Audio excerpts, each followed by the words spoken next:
Let's go, Badger fans. It's almost basketball time. Greg Gards talked to the media. We got lots to talk about on today's Locked On Badgers. Let's go.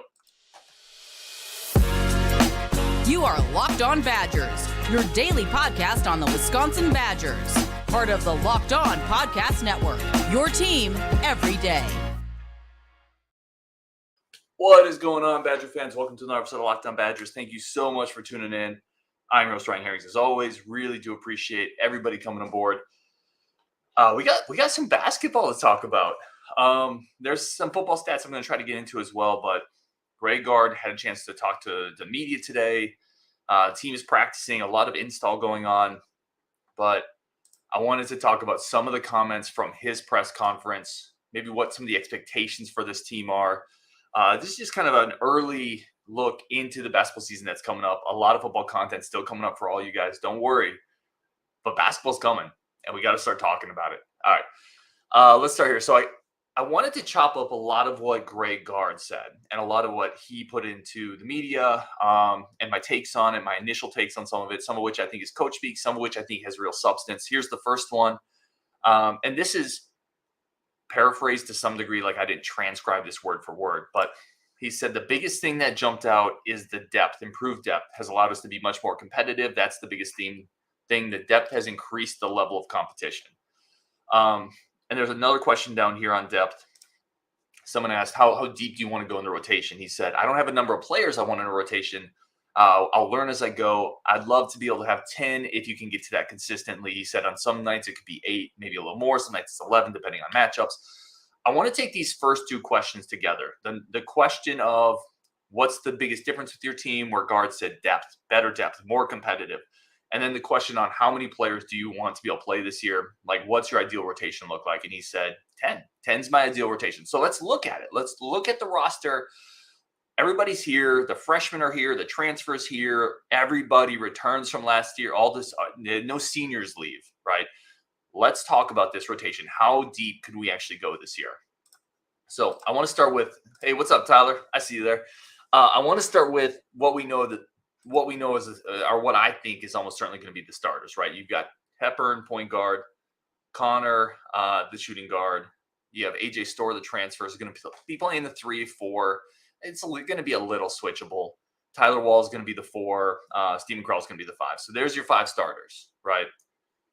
Now you get into the question of how much deeper do you go? How much deeper do you think this team is going to be this year? Certainly Max Klesmit, that is a great 6th man. If you want to talk about one of the biggest additions to this team, it's that Storr transfer, which is going to push Klesmit, I think, to the bench, and that instantly gives you one of the better 6 men in the Big Ten. That's going to make a huge difference, having a guy like that be able to come off the bench, and a guy like that's injury insurance. Because listen, nobody makes it through a season unscathed with injury, right? So I think Klesmit's your 6th, and now we really get interesting. How many players? And I've been pretty steady on a couple of these guys. I think Blackwell's playing this year. I talked about that when we did the basketball recruiting roundup show.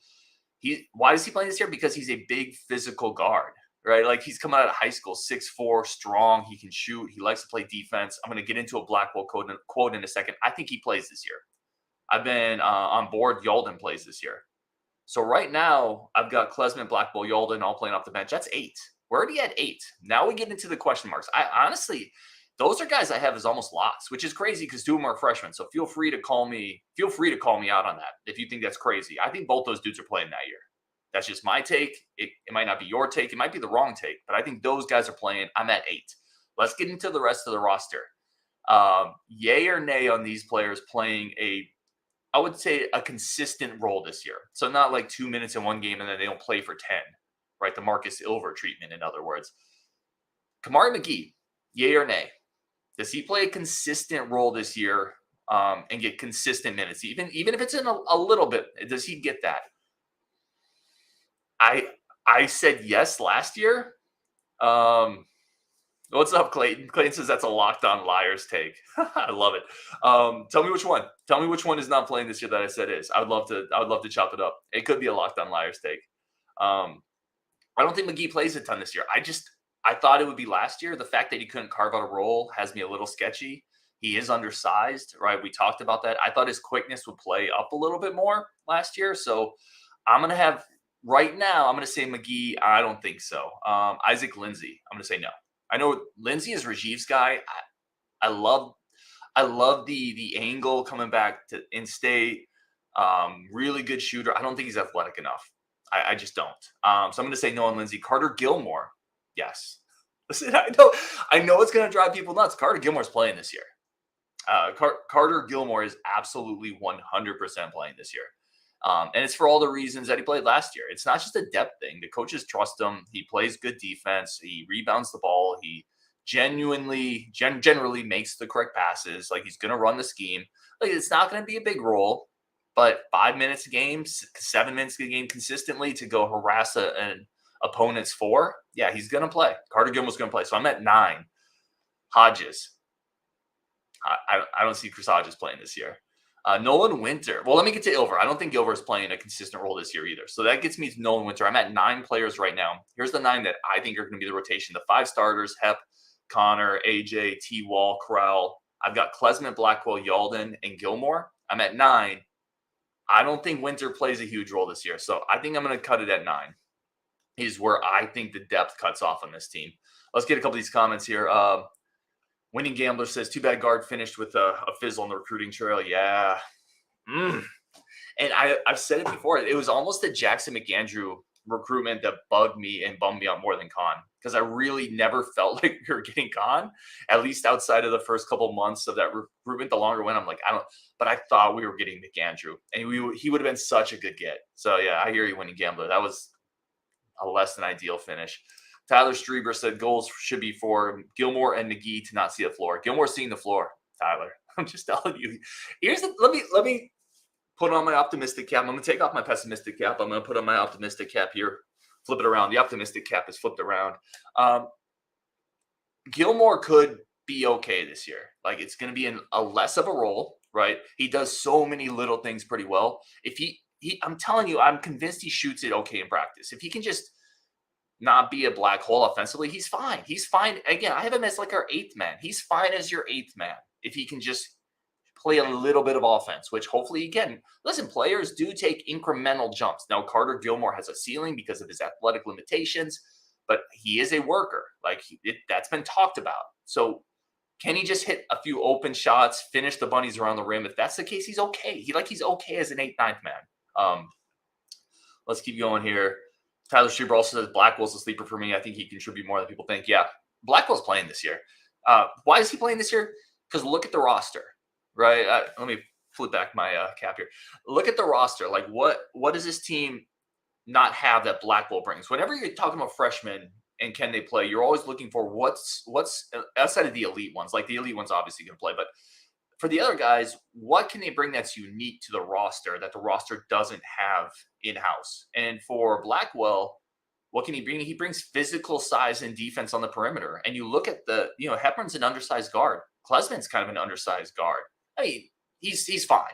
Kamari McGee is really small. Connor struggled last year with size and physicality as a perimeter defender.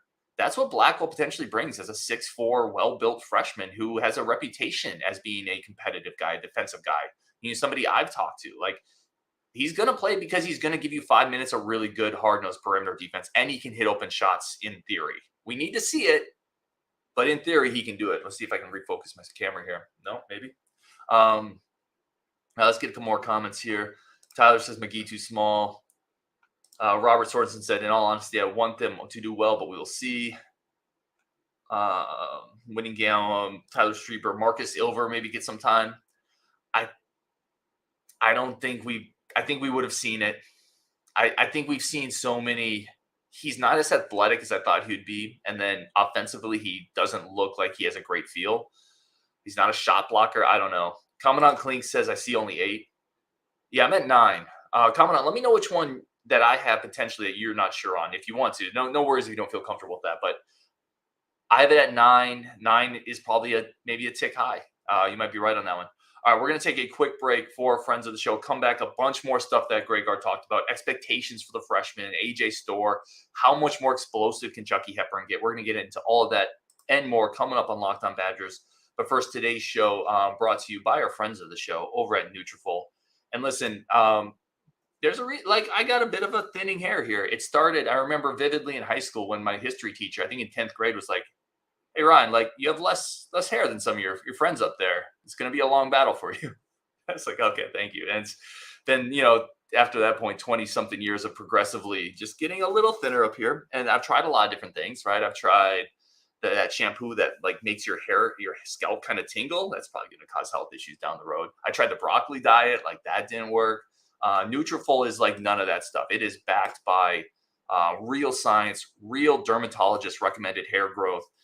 And it's something that it's a supplement. It's something that goes in your body and helps from the inside out. It's not a scam. It's nothing like that. It helps you with science-backed hair growth supplements. That's what Nutrafol does. You don't have to choose between better hair growth and your health. Nutrafol provides a whole body health approach that promotes healthier hair. Number one dermatologist recommended hair growth supplement, clinically shown to improve your hair growth, visible thickness, and visible scalp coverage. Take the first step to visibly thicker, healthier hair. For a limited time, Nutrafol is offering our listeners $10 off your first month subscription, free shipping when you go to Nutrafol.com/men, enter promo code LOCKEDONCollege. Find out why over 4,000 healthcare professionals recommend Nutrafol for healthier hair. Nutrafol.com/men, spelled Nutrafol.com/men. Enter promo code LOCKEDONCollege. Okay. Really do appreciate everybody tuning in. Let's keep talking some basketball. We haven't been able to talk basketball in a while. Let's see if I can for people who are watching on YouTube, my camera is blurry. There it is. Let's go. Let's get into the next one. So that was the depth. I really want to talk about the depth. I think that's interesting. I also want to pop up, if anyone's interested, we have a Discord. Go check out the Discord. It's, if I can find it, I can't find it. Brutal. I'm blowing this live channel out. Go check out our Discord. I have it on a banner down here, but I don't have the banner loaded. But anyway, go check out the Discord. Free conversation, great time, good Badger community. Let's get into the next thing that Coach Gard talked about that I wanted to touch on. He was touching on Chucky. He said Chucky got faster, more explosive, lost some weight, went down from 205 to 190. And he said that's a part of him finding the right weight, body percentage. It's taken time. It's been a constant plan. He talked about his dedication. How much better can Chucky Hepburn get? That when he said that, when I saw that he had lost weight, and then I saw Greg Gards talk about it's been a consistent plan for him. He's really dedicated himself in like the nutrition side, eating better, getting more explosive. How much better can Chucky get? Honestly. So part of my biggest issue with Chucky was he's just struggled. He's a hard guy to initiate offense against longer, more athletic Big Ten defenders, right? Because the length bothers him a little bit, and he doesn't have the elite quickness to break somebody down. He's a good ball handler. He's very tough. I like him in the lane because he initiates contact. He does put pressure on the defense, but at the rim, because he can't quite beat people, at least last year, as quick as maybe some other elite point guards. They kind of stay on him, and it makes it for a more contested layup. If he lost 15 pounds, if he got quicker, more explosive with his shooting ability and with some added weapons on the outside, you might see a jump from Chucky. I'm really interested in seeing if he can get a little better, getting by his guy, getting to the rim a little cleaner, because if he can, he's an elite shooter, and that's going to open up his shooting game. And he's also a really good floor general. And again, getting in the paint a little easier, being a little quicker is going to open all of that up. That's a little bit of, if Chucky can just get a little bit quicker and a little bit faster and a little bit more explosive, which it sounds like maybe he has, I think it opens up all sorts of facets for the Badgers offense. So that's one I'm definitely interested in seeing. Let's see. Comment on Clink thinks maybe it's Gilmore, but he'll play. So you're actually right. It will be 9. I just can't say it. I miss what your definition of consistent playing time. Yeah. So comment on, you're kind of right where I'm at. Like Gilmore, when I say consistent playing time, I'm saying somebody who is going to play in meaningful minutes in most games, right? Not at the end of a game, not the beginning of a game, 2 or 3 minutes in this half, 2 or 3 minutes in that half. Maybe it's 6-7 minutes, but it's a consistent role at 6-7 minutes in games that matter. That's kind of how I'm defining, meaningful playing time. And I think Gilmore's going to get that. Bo Dragon is in here, of course. He said, you never saw how much more fun Bo Ryan's teams looked like they were having. Bo Ryan's, I think we need to stop with the Bo Ryan and Greg Gard comparisons. Bo Ryan is a Hall of Fame, and Bo, by the way, I love you. You know this. But Bo Ryan is a Hall of Fame college basketball coach. There's not many of those. Greg Gard's not that. Maybe eventually it happens. but he's not Bo Ryan, because there are no other Bo Ryans. Bo Ryan's a one-off. It is what it is. We have Greg Gard, and he's never going to be a Bo Ryan. And by the way, the next person you hire is not going to win. Almost certainly is not going to win at the clip Bo Ryan won either. It's not a Greg Gard thing. It's a Bo Ryan thing. Now, saying that, you can still not like Greg Gard. That's totally fine. But I think we need to stop with that comparison. Or I will. I'm not telling you what to do, obviously. Let's keep going here. Other things that Greg Gards said that I thought was interesting. This is on Blackwell. We've already talked about John Blackwell a little bit, but he said the thing with John, he competes, he battles. He's more physically ready than I thought he would be. So he's obviously committed himself to the weight room. And then he goes on, he says, just continues talking about the competitiveness in him. I highlighted this quote for a reason, Badger fans. What do you need when you're talking? Because listen, if John Blackwell plays this year, I think we all know, barring some type of craziness or some type of injury run, we know what role he's going to have, right? He's going to be like a seventh man, an eighth man. He's going to be a couple minutes here, maybe a 7-minute stretch here, go do the dirty work and hit open shots, right? He's going to be a role player. He's going to be a 3-and-D guy. Incredibly important to winning basketball. To do those things, what do you need intangibly? You need competitiveness. You need physically ready. You need all the things that Greg Gard is saying right here. Greg Gard is telling you right here, without saying it, Blackwell is the perfect role player 3-and-D guy. He competes. He battles. He's physically ready. He's committed himself to the weight room. He's competitive. I'm telling y'all, he's playing this year. I still get pushback from people, but Blackwell's playing this year. And it's not going to be a ton, but it's going to be an important role as a perimeter defender who hits some open shots. Now, we got to see if he can hit open shots, but in high school he did. So, again, if you remember, I was talking to Jason Jordan, who was Sports Illustrated basketball recruiting director. He said with he's super high on Blackwell. He said Blackwell's the best shooter y'all are bringing in this cycle, better than Yalden, better than Winter. He said he's also more of a playmaker than people think. I think he's a bit of a star in this class, an underrated star. So I'm high on that one. Talking about Nolan, he said probably more ready than I thought. 7 feet with the way he moves. Again, 7 feet, can't teach that. The way he can move, the way he can run the floor. He doesn't seem, to me, just reading between the lines, Greg Gard doesn't seem quite as effusive in his Nolan Winter praise for this year. Like, I'm not sure if Nolan Winter is going to be ready. Now, I think if something happens, could you throw him out there for a couple minutes? Absolutely. I wonder if the coaching staff is going to want to avoid that if possible. I know Rajiv, again, talking about Rajiv all the time, he's high on Nolan. I'm just not sure if he's quite ready there. Let's get a couple more comments here. Caleb Hawley says, get in the paint, kick out to Storr and Connor. That'll put pressure on there that wasn't there last year. Caleb, that's exactly it, right? When people go back and look at that team last year, there was too much congestion because you didn't have enough weapons on the perimeter. Like, I'm telling you right now, like, there's a scenario on this team where Hepburn is going to be quicker. Asijan, who I'm going to talk about in a second, is going to be a little bigger, more physical, more durable. Tyler Wahl is no longer your second option offensively. He gets relegated. AJ Storr is who we think he could be. There's a version of this team if things click, and not everything always clicks, right? Again, I got my optimistic hat on here. Not everything always clicks, but if you get close to what you hope some of these players are, this offense could be a lot better. It could be a lot better. And Caleb's hitting it right here. You're going to be able to space the floor in a way that you couldn't last year. AJ Storr hit 40% of his threes last year at St. John's, right? If you add that on the wing with Connor Asijan on the opposite wing, run a pick and roll with Crowell who can pop, maybe go short corner with Tyler Wahl, or maybe that's even Klesmit if you're going small, and then you have even more spacing with Hepburn kind of maneuvering around in there. There's a scenario where it works pretty good. Okay, we're going to get into some scenarios where it doesn't, but Dylan says Chucky down to 190 could be huge. I agree. Like, a faster, more explosive Chucky is maybe the best thing that came out of Greg Gard. This little news dump here with basketball. That's maybe the best news we got, because a faster, more explosive Chucky, that's a really good player, the way he can shoot and his toughness and his defensive ability. Now you're talking about one of the better, he already is one of the better point guards in the Big Ten, but you're talking about a really winning player at that point. Winning Gambler says they better hope Crowell doesn't get hurt. Could get really ugly. Yep. This is true. Like, we talked about it in the offseason. Not getting a backup 5 is a big deal.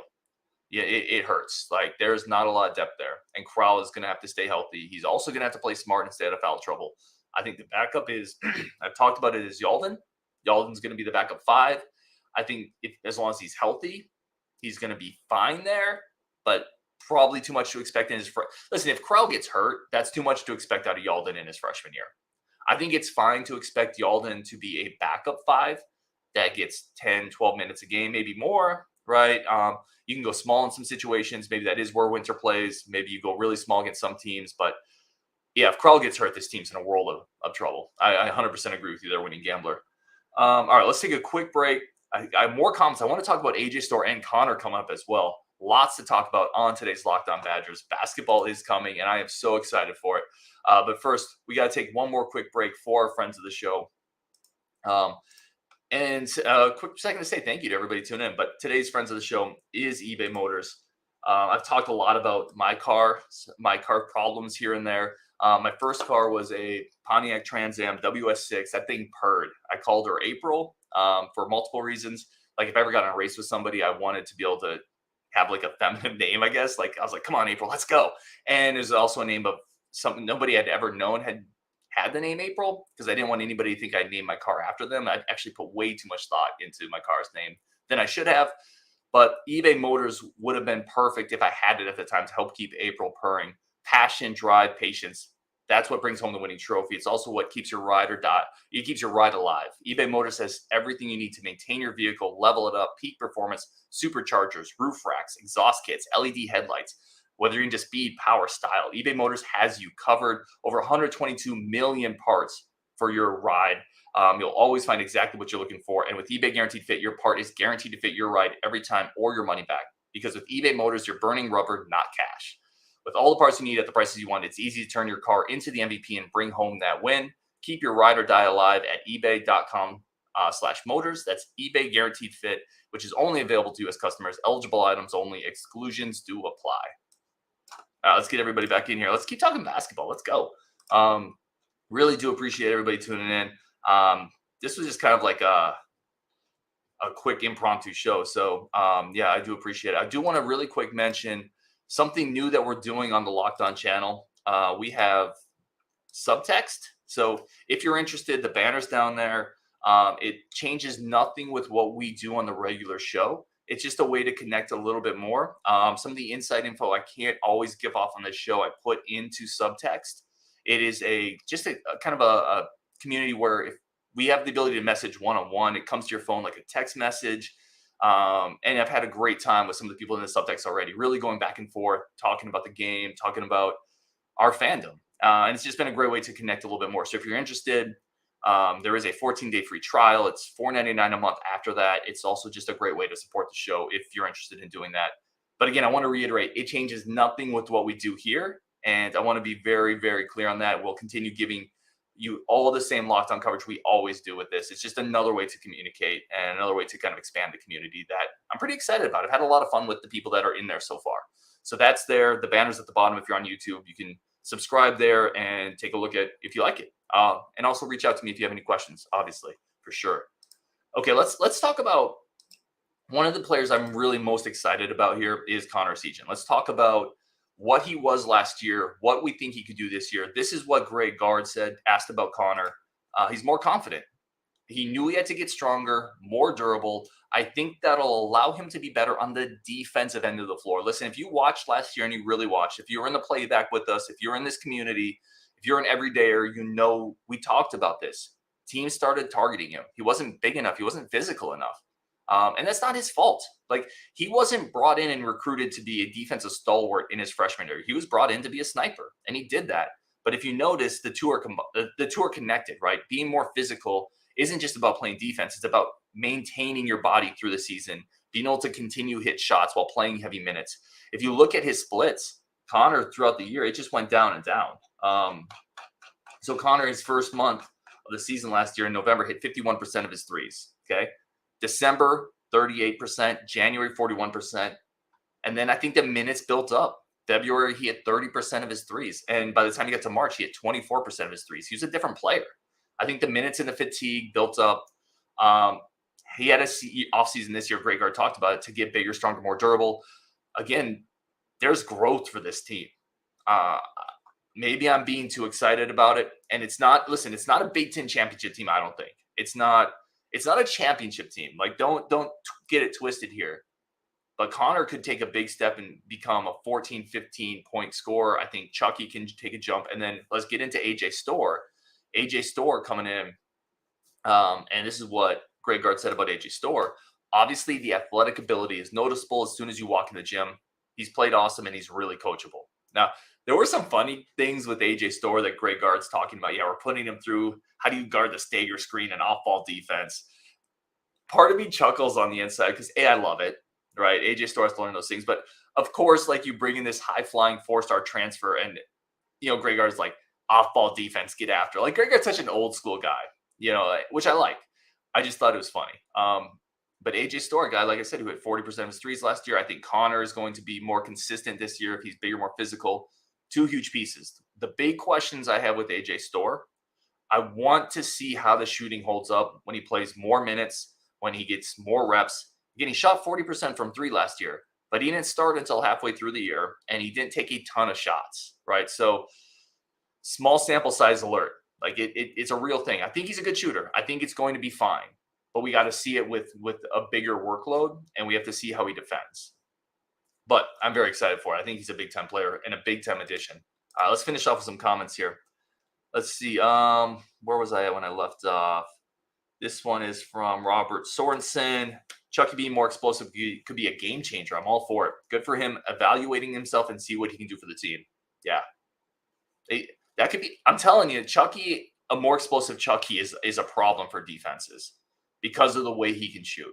He is an elite spot-up shooter. He's not a bad shooter off the dribble. But if suddenly defenders have to be more conscious with his ability to take him off the dribble, they back up. Now that shot is even more dangerous, and we know he's a good passer. It could be a problem. Let's talk about Tyler Wahl for a second, too. I thought this was an interesting quote from Greg Gard. Let me pull it up here. On Tyler coming back, Greg Gards said there have been no players in Wisconsin basketball history, and this is something he told Tyler, that have won three Big Ten championships. If Tyler comes back, he has a chance to be the only player in school history to do that. Why is this quote important to me? For two reasons. The first one is I like that they're talking about championships. Like, why not? Like, I like that they understand the standards and expectations at Wisconsin. I don't think this is a championship roster, but I like when Luke Fickell came in and talked about it. I liked it. When Greg Gard talks about it, I like it. I like that they understand that the standards and expectations in Madison are set at a certain level, and last year was not good enough. The other thing with Tyler Wahl that I want to talk about is I think he's a guy that got a little maligned last year, right? But if you go underneath the hood a little bit and even forget the injury, right? He had the injury. We talked about that a lot. He's also not a guy. He had a usage rate of 25% last year, which essentially means at a quarter of the offensive plays that he's in, he's making the action that culminates in either a shot taken, a turnover, a foul taken, etc. That's too high for a guy like Tyler Wahl. The year before, when he was a junior, the year before, he had a usage rate of 20%. So a lower usage rate, and his efficiency was higher across the board. So this year, Tyler Wahl is going to, just with the addition of AJ Storr, with the growth of a Connor Seagen, with what we hope could be some freshman impacts, Wahl's going to have less of a usage rate. He's going to be able to be more efficient. Again, I'm painting an optimistic picture on a lot of this, but we've seen Tyler Wahl in a lesser role be better, right? And I think this year he's going to have a lesser role. Max Klesman, again, his second year in Madison, I think he's going to have a lesser role. I think that's going to make Tyler Wahl a better player.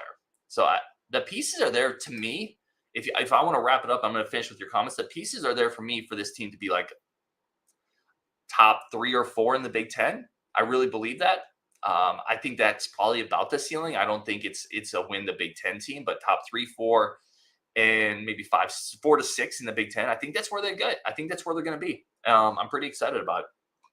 Let's see who's disagreeing with me in the comments here. Let's see. Anthony Edwards says, "What keeps Greg Gard in Wisconsin?"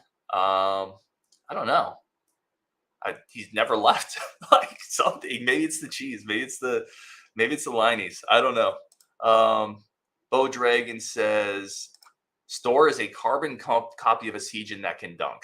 Listen, I don't think that's true. He's bigger, right? I think he's going to be a better perimeter defender. He's much better in transition. But let's just say AJ Storr was a carbon copy of a Seagen.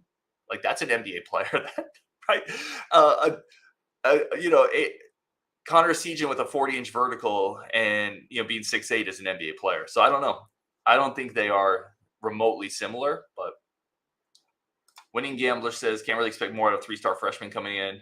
That could be too high on the freshman. I think that's fair. Let's keep going here. I think I missed some comments I was trying to get to, which I apologize for. But yeah, let me know if you guys are if I'm too optimistic, if I'm being crazy. Rather being Cabo says Tyler can't score reliably, but Tyler can't reliably score from point blank range. I think he can. Rather be in Cabo. I appreciate it, by the way, for the comments. Everybody tuning in, I love it. I really appreciate the perspective, but I disagree with you here. I think Tyler has shown he can score reliably from point blank range. Yeah, last year was just a weird year. I think he got used too much. He got hurt. He was in a funk. I think he's better than what he looked like last year. And if you go back 2 years ago, if we get that version of Tyler Wahl with what we hope we get from Storr, Segan, and Klesmit, and I think people are going to be singing a much different tune on Tyler Wahl at the end of the year. By the way, also one of our probably our most versatile defender and a pretty good rebounder. So a big piece of the team. You got to hope free throws don't come back to bite us on that. But let's see. Patrick Minahan says, your Suns are toast with Dame on the Bucks now. Stop it. Listen, I very rarely, because I know my audience here this is a Badger-centric show, but we are live at midnight on the East Coast. Listen, the Suns are going to be unguardable this year. Okay, with Booker, Durant, Beal, they're going to be absolutely unguardable this year. Tyler Streber says, does Storr get the ISO ball at the buzzer instead of Chucky this year? Or is Gard actually capable of drawing something up finally? There's a little Gard hate. Listen, I'm here for all the perspectives. I really am. I think Gard draws more up at the end of the game than people give him credit for. I don't think it's one of his strengths. I don't think he's incredible at it. You go look at some coaches and what they do is amazing, right? Brad Stevens, for example. Now, obviously, I'm picking up off the elite to the top of the coaches, but what Greg Gard draws up isn't in that league. However, he also draws up some stuff that the players just don't execute. Again, if you go back to the end of last year, the NIT game, he drew up a play that worked, and he got it to his upperclassmen in the post, and they just refused to take a shot. I think he was hampered by players last year by not having all the right pieces he needed, and that's on him. Like, he builds the roster, but in the middle of the season, you can't fix that. So I think he's hopefully fixed it to some degree this offseason, but we're going to see. The first end of game ISO situation, every single Badger fanatic is going to be like watching that with like peeled eyes, and they'll be like, okay, is it Chucky hero time? What's going on? Let's keep going here. Robert Sorensen, doesn't a lot of colleges rely on freshmen? They come to play, so let them play. Yeah, I think that's the other thing too. Freshmen play all the time in college basketball. Like, I'm expecting Yalden to come in and be a backup 5 and Blackwell to come in and be like the 7th man. Like, that's not crazy. Like, there's teams that expect way more out of their freshman class than that. If you get 2 backup contributors that play consistent minutes, and maybe Winter does as well, that's really not that crazy. I don't understand why people think freshmen can't come in and play a consistent role on a good team. Certainly on a bad team, but on a good team, they can do it. They do it all across college basketball every single year. Let's see. Comment on Klink obviously says, even in Bo's days, the ball was always in the point guard's hands at the end of the half or game for the final shot. Yep. That has been a hallmark. And where did Greg Gard get that from? He got that from Bo, right? And I'll end on this because we have chopped this up so much on this show because it's an obvious situation where everybody's watching. The end of the games are always amplified. They're always magnified. And we haven't been great at it. But it does make some sense, whether you like it or not, to put the ball in your point guard's hands at the end of the half and just let him go one-on-one. He's typically your best decision maker. And in most situations, the other team's not getting the ball back in that case. Have I always liked it? No, I've said it. But you can at least understand the perspective that Gard and Bo have had in that situation. Okay. Yeah, let's wrap it up there. Melvin says this is all Bo Ryan's fault, sticking us with Gard. Why did he do us dirty like that? I'm telling you, I'm higher on Gard right now than a lot of people seem to be. I think this is going to be a good team. Again, I respect it if people don't. I understand some of the criticisms with Gard. I think it's going to be a good team. And at the end of the year, people are going to have to decide if anything Gard can do is good enough. right? Outside of winning a title. But outside of that, on Wisconsin, we'll talk to everybody later. Thank you so much. I think are going to be really fun interviews tomorrow, touching on another non-basketball football sport, trying to give you guys more content like that, as well as some football discussion tomorrow. So on Wisconsin, and we'll talk later.